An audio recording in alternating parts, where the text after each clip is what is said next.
Level 1. The Observer. You are 15 years old. You live in a house where the bills stack up by the front door. Your mother works 2 jobs. Your father is somewhere else. You sit in front of a laptop that barely runs. You find a forum. It is buried deep in a corner of the internet that nobody talks about in school. The people on there are laughing. They are posting screenshots of wire transfers. They are posting photos of stacks of cash fanned out on motel bedspreads. Nobody on that forum has a boss. Nobody punches a clock. You read the threads for hours. You don't understand half the terminology. You don't know what a bank drop is. You don't know what a fulls means yet. But you feel something shift inside your chest. These people found a door that nobody else knew existed. You want to find that door too. Level 2. The Student. You spend 3 months just reading. You don't touch anything yet. You lurk. You absorb. The forum teaches you the vocabulary. A fulls is a full identity package. Name, date of birth, social security number, bank account details. A drop is an address that isn't yours, used to receive packages or transfers. A money mule is someone who moves money without knowing what they're really moving. You learn that most beginners get caught because they get greedy too fast. You learn that patience is the only real skill that separates the ones who last from the ones who don't. You copy notes into a plain black notebook. You study like you never studied in school. The difference is, you actually care about this. You feel like you're learning a language that only a few thousand people on Earth speak fluently. Level 3. The Rookie. You try your first move. It is small. You find a method called carding. You use stolen card details to order a gift card online. The total is $47. Your hands shake the entire time. You refresh the order page every 2 minutes. Then it processes. A confirmation email lands in the fake account you created. You sit back in your chair. You stare at the ceiling. $47. It isn't much, but it feels like you just cracked a vault open with your bare hands. You cash out the gift card for $30 at a reseller site after fees. $30 for 20 minutes of work. Your mother makes $12 an hour. The math does something to your brain. You tell nobody. You do it again the next day. Level 4. The Grinder. It has been 6 months. You are running 10 to 15 attempts a day. Most fail. Cards get declined. Accounts get flagged. Shipping addresses get blacklisted. You burn through fake emails like cigarettes. But enough goes through to matter. You are clearing $200 to $400 a week. You buy a better laptop. You buy a VPN. You buy access to a fresh fulls database for $80, and it pays for itself in 3 days. You develop a routine. Wake up. Check the forums for new methods. Run your attempts. Cash out. Reinvest. You are not rich. You are not even comfortable. But you are learning the architecture of the con. Every failed attempt teaches you something. Every successful one teaches you more. Level 5. The Fisher. You graduate to something bigger. Carding was retail theft with extra steps. Phishing is a different animal. You build a fake login page. It looks exactly like a real bank's website. You send out mass emails to thousands of addresses. The email says there's been unusual activity on the account. It says to log in immediately to verify. Most people ignore it, but some people don't. Some people are scared. They click. They type in their credentials. Those credentials go straight to your inbox. You feel nothing when the logins arrive. That is the part nobody tells you about. The first time you feel something. The second time less. By the 100th time, it is just data. Just numbers on a screen. You have already started thinking of the victims as statistics rather than people. That transition happens quietly. You don't even notice when it completes. Level 6. The Romance Scammer. Somebody on the forum shows you the real money. Not cards, not phishing. People. Specifically lonely people. You build a fake profile. You use stolen photos of an attractive person. You post on dating apps and social platforms. You pick targets carefully. Widows. Divorced men over 50. People who haven't been loved in a long time. You message them. You are warm. You are attentive. You remember details they mention. You ask follow-up questions. You make them feel seen. 2 weeks in, you tell them you love them. A month in, You have an emergency. You are overseas on a contract job. Your bank account is frozen. You just need a wire transfer to get home. You will pay it back immediately.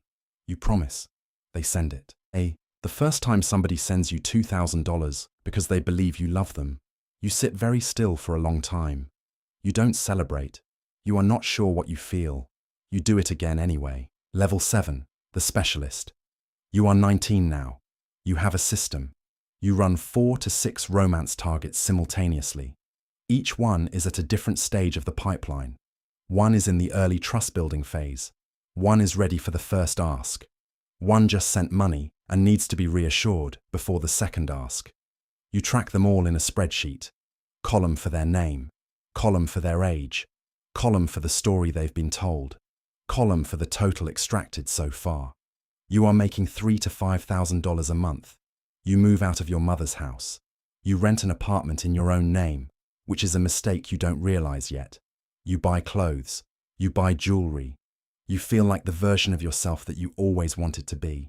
The people funding that life exist only as rows in a spreadsheet. It is easier that way. Level 8, the team leader. You bring in 2 other people. One handles the early stage conversations. One handles the money movement. You are the architect. You set up the scripts. A script is a document that tells your workers exactly what to say at every stage of the relationship. What to say when the target asks for a video call. Tell them the camera is broken. What to say when the target gets suspicious. Express hurt feelings. Withdraw warmth. Make them feel guilty for doubting you. You have a script for every scenario. You have tested every variation. Your team runs 8 to 12 targets at once. The monthly revenue climbs past $15,000. You pay your workers in cash. You don't keep records. You feel like a business owner. In a way you are. The business just runs on other people's grief. Level 9, the escalator. You get bored with romance scams. The ceiling feels low. Someone introduces you to business email compromise. A BEC scheme. You research a real company. You find out who their finance director is. You find out who their vendors are. You send an email that looks like it comes from the vendor. It says banking details have changed. It asks the finance team to update the payment information in their system. Then the company's next vendor payment goes straight to an account you control. The smallest score you land is $11,000. The largest in your first year of running BECs is $230,000 from a single transaction. It comes from a mid-sized construction firm. Their accounts payable team processes the request without a phone call. The money is gone in 4 hours and moved through 3 countries before the company realizes what happened. Level 10, the network. You are 22. You are moving serious money, but you can't touch most of it. Banks flag large deposits. Your name is too clean, which is actually a red flag in itself because you have no documented income. You need infrastructure. You build a network of money mules, people who receive funds into their personal accounts and wire them onward for a cut. Most of your mules don't fully understand what they're part of. You recruit them on job boards. The listing says Remote Payment Processing Coordinator. It says the pay is up to $500 a week. Dozens of people apply. You feel nothing particular about this. The mules carry the legal exposure. That is their function. That is why you pay them. Level 11, the offshore architect. You hire someone who understands international banking structures, shell companies in 3 jurisdictions, nominee directors who exist only on paper, bank accounts in countries with limited cooperation agreements. Your money flows through this maze and arrives clean on the other side. It funds a legitimate-looking import business that your name is attached to through 2 layers of corporate ownership. You lease a real office. You hire a real accountant who asks few questions. You drive a car that costs more than most people's annual salary. Your mother asks where the money comes from. You tell her investments. She doesn't believe you. She takes the cash you give her anyway. She cries when she takes it. You have seen that expression before on other faces.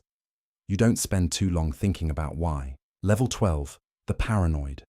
The more money you make, the quieter you become. You stop using your real phone for anything connected to the operation. You use encrypted messaging on burner devices. You change those devices every 6 weeks. You never discuss specifics inside any building you don't control. You assume every digital surface is compromised. You know what a RICO charge is. You know what conspiracy statutes mean for sentencing. You have read enough federal indictments to understand how they build cases. They don't come for you immediately.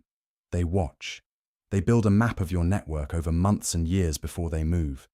You tell yourself your operation is clean enough. You tell yourself your layers are deep enough. But you also sleep with an anxiety that no amount of money has managed to buy out of you. Level 13. The lifestyle. From the outside, your life looks extraordinary. You travel. You stay in hotels where the room costs what a family of 4 spends on groceries in a month. You have people around you constantly, people who want access to your money and your energy. You mistake this for loyalty. Occasionally you meet someone from your old neighborhood, someone who went to school with you. They are working a regular job. They are stressed about rent. They look at you with a complicated expression that you interpret as envy. It might be something else. At night sometimes, in hotel rooms in cities where nobody knows your name, you feel a distance from your own life that you cannot explain and would never admit to anyone. Level 14. The first crack. Someone on your team gets arrested. It is not your top person. It is a mule, someone 2 layers removed from you. But it shakes you. You watch how the investigators work backward from that arrest. You watch how they use that one mule to identify the next link in the chain. You cut the compromised branch. You go silent for 6 weeks. You change every account, every piece of infrastructure touching that branch. You think you have contained it. The investigators are not following your timeline. They are following their own.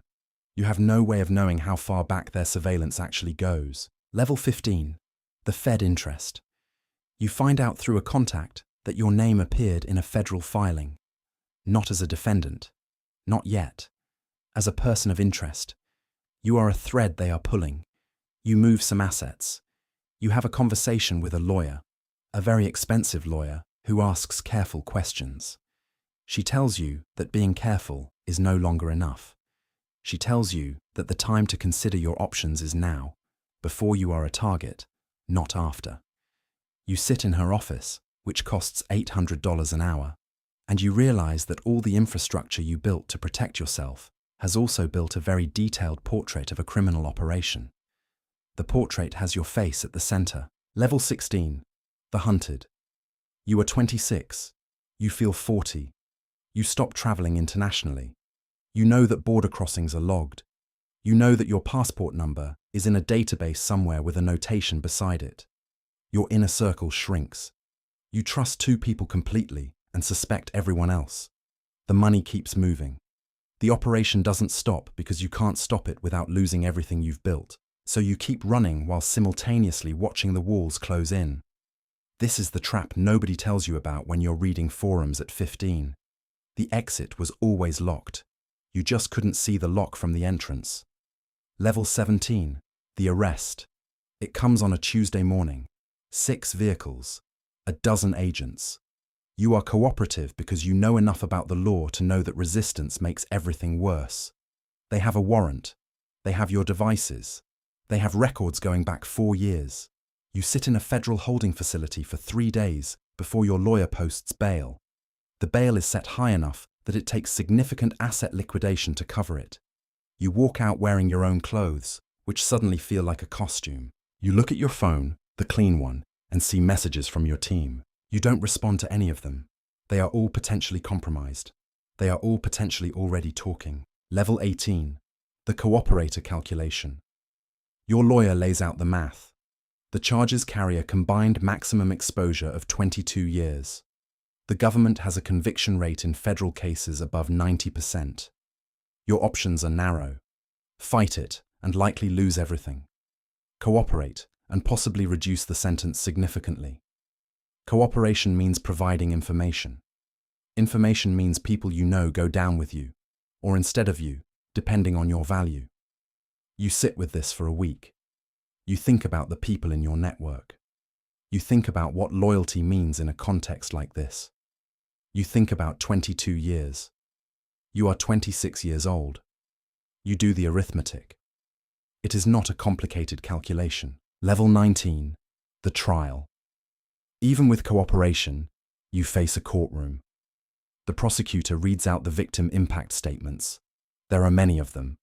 An elderly woman from Ohio who wired you $14,000 because she thought she was in love with a man named David who worked on an oil platform and needed help getting home.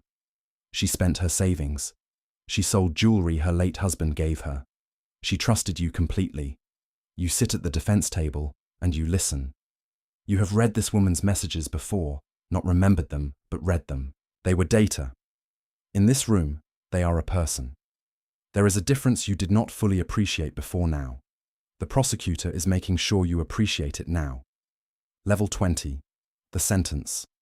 8 years. Federal time means you serve 85% minimum. You will be in your mid-30s when you get out.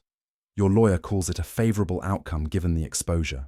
You stand in the courtroom and you hear the number and you feel the specific weight of years as a physical thing pressing on you. Everything you bought, the car, the apartment, the clothes, the jewelry, has been seized or is in the process of being seized. The offshore accounts are being traced by a team that has done this before and is better at it than you thought. You were not as hidden as you believed. Nobody ever is. Level 21, the inside. Federal prison is not state prison. It is quieter. It is organized differently. But time moves the same way, regardless of the architecture surrounding it. You have access to educational programs. You take them because there is nothing else to fill the hours, and because you are, despite everything, someone who learns quickly when motivated. You think about the people you scammed, not constantly, but they come to you in the way that things you cannot undo tend to come. You think about the mules you recruited, people who applied to a job listing for legitimate work and ended up with criminal records. You don't spend a long time sitting in these thoughts, but they visit regularly. Level 22, the release. You are 33. You walk out into a world that has changed around you while you stayed still. You are on supervised release for 3 years. You are prohibited from accessing certain technologies. You must check in regularly. You have a record that follows every job application, every lease application, every attempt to rebuild something resembling a normal life. The skills you spent years developing are skills you cannot legally apply. The network you built is gone, or in prison, or refusing your calls. You have some money that was never found, not enough to live on indefinitely, enough to start something small and clean if you are disciplined about it. You are not sure yet whether you are disciplined enough. That is the honest answer. Level 23, the cycle. You are sitting in a coffee shop in a city that isn't the city you grew up in. You have a laptop open in front of you. You have a legitimate job doing cybersecurity consulting, because the companies that need to protect themselves from people like what you used to be will sometimes hire people like what you used to be. It pays less than you once made in a week. You are building something slower and narrower than anything you imagined at 15. A kid at the table next to you has a forum open on his screen. You can see the layout from where you sit. You recognize the design. You know exactly what community he is reading. You know what he is feeling right now. You know what he thinks the ceiling is and how wrong he is about the floor. You don't say anything. You close your own laptop. You leave.